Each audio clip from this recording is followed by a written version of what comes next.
Welcome to Sweet Life Beat Life. We hope this video helps. In this video, I will show how to make spicy garlic sauce.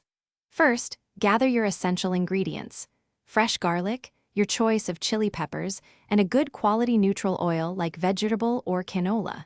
You'll want about 1/4 cup of finely minced garlic for a robust flavor. Choose your chili peppers based on how much heat you prefer, from mild to extra hot. Now, let's get everything ready. Start by finely mincing about 10 to 12 cloves of fresh garlic. The smaller the pieces, the more flavor they release. Next, slice 3 to 5 red chili peppers. If you prefer a milder sauce, remove the seeds. You can also prepare any other aromatics, such as a small piece of ginger or a few shallots, if you like. It's time to cook.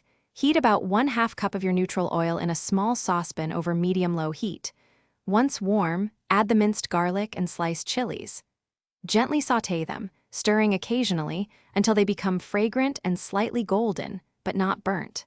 Finally, stir in a pinch of salt and about 1 teaspoon of sugar to balance the flavors beautifully. To finish your delicious sauce, remove it from the heat and stir in 1 tablespoon of rice vinegar. This adds a wonderful brightness and a touch of acidity. Allow the sauce to cool completely to room temperature before transferring it to an airtight container. It will keep well in the refrigerator for several weeks. For more great tips and deals, including a link for the Owala water bottle, check the description below. Thanks for watching. Consider subscribing if we helped you.